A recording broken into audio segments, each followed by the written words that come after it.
Deep Blue Sea is a 1999 creature feature directed by Renny Harlin. Scientists in an underwater research facility discover a cure for Alzheimer's disease by harvesting DNA from genetically modified sharks. But when a tropical storm damages the facility, causing it to flood, the super sharks begin to hunt down everyone within. But before we get into this sharky schlock, I just want to ask if you could please hit that like button and subscribe to my channel. It would really help me out. So thanks. Also, there will be full spoilers ahead, but if that doesn't bother you, then grab your aubergine flavoured popcorn and whip out your shark fin toothbrush as we dive into Deep Blue Sea. So the movie starts with a wibbly Warner Brothers logo, before we see some young people having a jolly old time on a boat. Their good times peak, however, when the pant-melting attractiveness of the girl in the red bikini makes a bottle of red wine spill into the water, which looks a lot like blood, but it isn't actually blood, so it's very unlikely to attract any sharks. Unless the shark is a pisshead, of course, which this one unfortunately is, so everyone falls off the boat into the water. I was originally going to criticise everybody for falling off the boat, but to be honest, if it was me, I would have jumped so bloody far I wouldn't have even hit the water yet. So everyone tries to get back onto the boat in a panic as the shark gets closer and closer until... BAM! The shark is harpooned by Detective Miller from The Expanse, whose actual name in the movie is Carter, which is what I'll call him because he saved the young'uns like a champ. We then meet Dr. Susan something or other, and she's talking to Samuel L. Jackson, which I'm just going to shorten to Smule to save time. And hang on a sec, is that Dick Jones from RoboCop? It bloody is and all! You know what, I've never actually noticed that was Ronnie Cox until I watched it this time round. And I've seen this movie more times than John Goodman's had hot meals. Anyway, Dr. Susan is trying to get these rich fellas to keep funding her research into curing Alzheimer's disease, but her results have been close but no cigar so far, so Smule is apprehensive about further funding, but she convinces him to come to the facility, which is called Aquatica, so he can see for himself just how close they are. So Dr. Susan and Smule arrive at the facility, and are greeted by Janice, who I'm just going to call Radish, because I want to. Then they watch Carter wrestle a license plate out of an anatomically inaccurate tiger shark's mouth. Carter makes it out of the water, then imparts some of his shark knowledge onto Smule. Actually, they don't like the taste of us very much. They bite you. It's because they think you're a fat little seal. Or a rich suit. Oh, Carter, you savage! You might as well have thrown him in the water with a bucket of chum. But then he'd go to jail, so I can see why you didn't. Radish then explains to Smule that they have 3 super sharks, all of which are mako sharks. They've got 2 smaller ones and 1 massive one, the enclosure of which they just stand right on the edge of. No, I think I'd rather cheese grate my elbows than stand there, thank you very much. Then, as the majority of the staff leave for the weekend, we see this fella in the background, who is actually the director of the movie. I know that because I watched the special features on the DVD. But we've got a few more characters to meet yet, the first of which is Stellan Skarsgård, who Radish describes as the most brilliant man ever. He's pissing into the wind. How brilliant can he be? And why is he pissing in full view of everyone? Are there no toilets in Aquatica? Oh, and now he's being attacked by seagulls. Oh, yep, no, they're really getting him good. And now he's fallen into the water. Man, he's really not having a good day. Don't worry, Stellan. I'm sure it's all uphill from here, mate. Then we meet Carter's bestie and resident tech man of Aquatica, Parappa the Rappaport, who is questioned by Carter about how the mako shark from the beginning managed to get out. Glass of Port tells him the fences reach 8 feet off the water, so surely the shark didn't jump it. But Carter isn't convinced, and he tells the sharks, "If I catch you bastards jumping that fence, I'm gonna ground you for a month. Yeah, and I'll take your phones off you and all." Aye, that'll teach him. We then get our first underwater look at the facility, and man, this would be a horrible place to be if there was some kind of emergency. So Smule goes to have a wee crack with Carter, and asks, So, what exactly does a shark wrangler do? And Carter says, "Simple. If the sharks talk shit to anyone, I punch them in the dick." The last character to be introduced is the cook for the facility, played by LL Cool J, who I'm just going to call CJ. Oh, and he has a rather gobby parrot as a pet. You got a big fat butt. You fucking what, mate? Say that again and I'll smash you with a skillet. Then it's shark feeding time and the 2 smaller makos team up against the regular old fake tiger shark and rip it to pieces. Because it called the big mako Fat, you see, even though the big one's name is Fat Andy. And I'm just going to call the smaller ones Gravy and Le Fish. We then see that a tropical storm is due to hit the facility in the next few hours, so they start locking the place down and plan to capture Fat Andy so they can do their experiment before the storm hits. So everyone gathers in the fancy science room and waits for Carter to jump into the shark tank to fetch the fish, with Stellan saying, "Carter, you copy?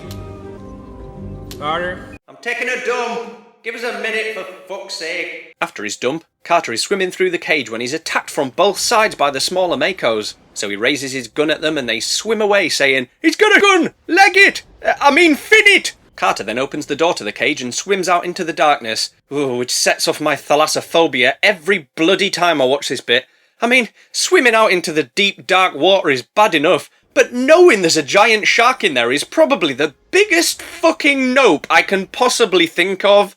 Pure fucking nope. Then the gang are at it again, trying to get through to Carter. Carter, you copy? Carter, do you copy? I've got an itchy nose, just give us a goddamn second, will ya? Carter then fools Fat Andy into attacking his gear which he hung on the cage, which gives him time to trank it. But how the hell he managed to get it onto the boarding platform is anyone's guess. Anyway, Carter and the shark get lifted into the fancy science room, and Snort the Port says, Did someone order the fish? No, I ordered the lobster, and that was nearly an hour ago. I demand my crustacean post-haste! So they prep the shark for a bit of brain juice extraction, and it has a sudden jolt, with Carter saying, Bad dreams? Yeah, it's probably having a nightmare about humans sticking a big spike into its brain.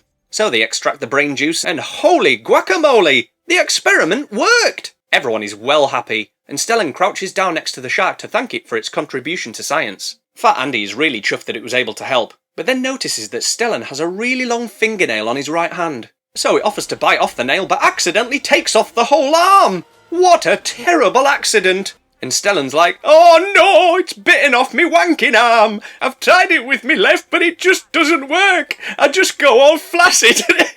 Okay, I think that joke get in there. So they call an emergency medical evac helicopter, and boy do I feel sorry for those pilots, because this tropical storm is wilder than my hair. Anyway, they get Stellan outside and hook him up to the line from the helicopter. It begins to pull him up and he's so close that he can almost one-handedly reach them. But then the bloody mechanism malfunctions and poor old Stellan is dropped directly into the water below. What a fucking nightmare of a day this guy's had. But things go from bad to worse as the line suddenly starts getting pulled under the water, which forces the helicopter to crash into the communications tower. Everyone inside the facility gets tossed around a bit by the explosion, and CJ does exactly what I do in that situation and starts necking a bottle of wine. Aye, go on lad, get it down ya. The gang then notice something through the big window coming out of the darkness. Is it a bird? Is it a plane? Nope. It's Fat Andy with poor Stellan on a stretcher in its jaws. So the shark tosses him at the big window and it starts to crack, with Stellan just looking really sad at everyone saying, I'm really sorry guys, but I don't think I'll make it to the Christmas party after all. Then before you know it, the big window smashes and a colossal fuck ton of water begins to pour inside, with everyone running for the door going, ah! Elsewhere, CJ decides to take the stairs up to the next level, but he hears something coming down the stairs and says, Water? Is that you? Yes, it's me, and I've come to wash you away!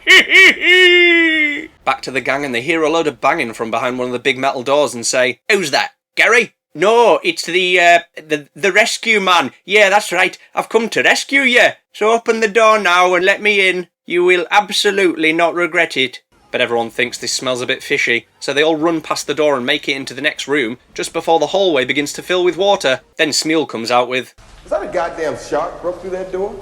and Carter's like, well, it wasn't the bloody rescue man, was it? Then Susan drops the bombshell that her and Stellan did some sneaky genetic engineering to make the sharks have bigger brains, but they didn't tell anybody about it because it was well illegal. And as you can imagine, everyone is pretty pissed off with her. Not cool, Susan. Not cool. Back to CJ, and he's being chased down a flooded hallway by Gravy the shark, which leads him into his kitchen, where he tries to coax the gobby parrot onto his arm before it gets eaten. But Gravy bursts out of the water and gobbles the parrot, saying, Got you foul-mouthed feathery fuck! Then it chases CJ into his oven, and in a brilliantly ironic twist, it manages to turn the gas on. What a hilariously awful situation to be in! But CJ ain't gonna give up that easy, so he axes his way through to the top oven, and jumps over the shark to the other side of the kitchen. Then he whips out his lighter, flings it towards the shark and says, Hasta la vista, Gravy. And boom! The shark is finished.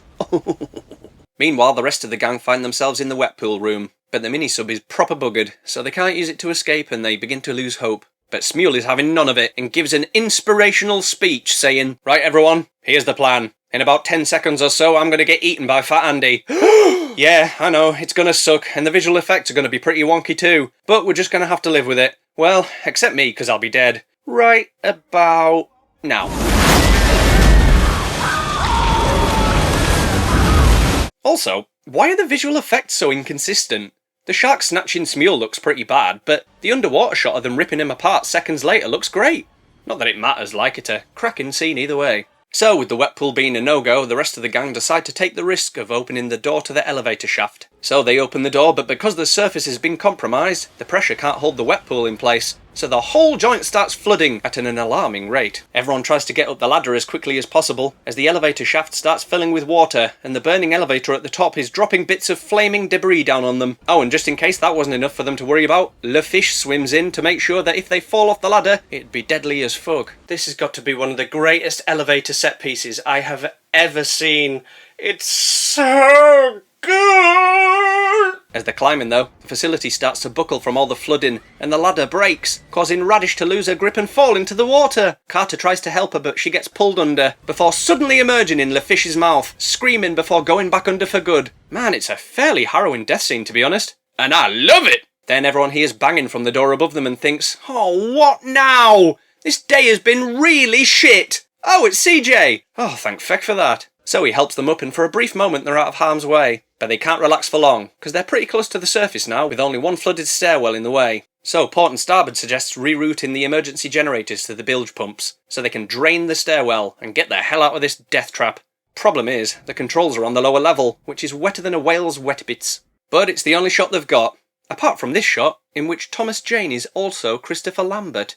So Carter and Papa Slapperport go for a dip and run into the soggy corpse of Stellan, who says, how's it going, fellas? I'm dead! Which freaks Carter the fuck out. Meanwhile, CJ finds an old video camera, and instead of saying his prayers, he decides to record a video on how to make the perfect omelette, which I'm going to explain right now in 7 easy steps. Number 1, bang the eggs in a pan, shells and all. Number 2, slam in some bacon, but make sure you swear at it first. Number 3, snort a load of pepper then sneeze it into the pan. Number 4, drop in half a pint of milk still in the carton. Number 5, turn up the heat to the max. Number 6, put an oven glove on your left hand. Number 7, punch the pan as hard as you can with your right hand. Omelette done. And please, for the love of God, do not try this recipe at home. It only works in the movies. I know this because I tried it. And I cut me hand. Ow. Back to the fellas, and they find the switch they need to flip. But out of nowhere, Fat Andy shows up and annihilates Frappa Cappuccino Port, leaving only a twitchy leg behind. So with their plan being royally fucked, Carter decides to get the hell out of there. Meanwhile, Susan has gone back to her office to collect the experiment data, but she runs into Le Fish, who is lurking somewhere in the dark water below. So she does what anyone would do in that situation. She strips down to her undies. And let's just say, be glad you can't see my right hand right now. Because I cut it when I punched that pan.